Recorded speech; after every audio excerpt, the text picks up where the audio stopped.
Alain, propos d'un Normand. Phonographe. Un homme cultivé ressemble à une boîte à musique. Il a 2 ou 3 petites chansons dans le ventre.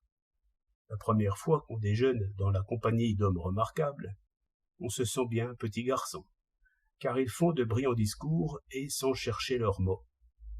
Dès qu'on les a vus 3 fois, on sait d'avance ce qu'ils vont dire, et avec quels mots. Ce sont des auteurs qui jouent leur propre pièce. C'est pourquoi, lorsque les mêmes gens se rencontrent tous les jours, la conversation languit bientôt. De là le bridge. Je ne crois pourtant pas qu'il soit pauvre en dedans. Comment le serait-il? Des objets nouveaux tombent sur eux comme une pluie d'or. Tous ces trésors remplissent leur mémoire, car dans le fond, personne n'oublie rien. Le plus simple des hommes imagine, en 1 minute de rêverie, de quoi remplir 100 volumes.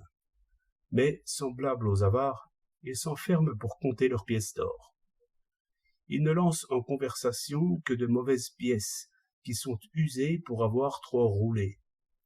Quand je vois un front, des yeux, des mains esquisser de prodigieux drames, quand j'observe un visage humain changeant comme un crépuscule, j'attends quelque merveilleux poème. J'attends quelque chant de rossignol humain. Mais ce sont des phrases de phonographe.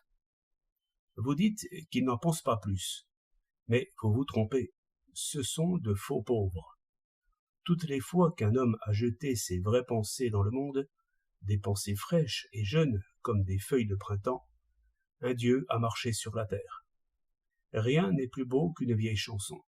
Qui a fait cela? N'importe qui. Qui a inventé les chants bretons? Peut-être quelques bergères qui chantaient pour elle. La source est tarie. Pourquoi? Parce que l'art est devenu un métier. Parce que la pensée est devenue un métier. Quand les enfants commencent à chanter, on les envoie à l'école, où ils apprennent à parler comme des académiciens. Pour commencer, ils récitent de plats discours. Dans la suite, ils réciteront leurs propres discours. Tout l'enseignement travaille à tuer l'improvisation. Vous ferez un brouillon et vous le recopierez. Vous ferez une leçon apprise en suivant des yeux vos notes, et l'on dira que vous parlez bien. Les plus brillants élèves en viendront au discours académique, polis pendant de longues heures, revus et épluchés par 20 critiques, lus enfin solennellement comme un discours du trône. La jeunesse est mise en prison. L'ordre règne. Qui donc discute? Qui donc improvise?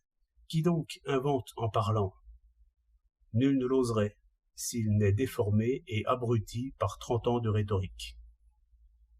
Ainsi, ceux qui parlent et écrivent sont justement ceux qui n'ont rien à dire. Les phonographes font taire les oiseaux. 13 décembre 1908.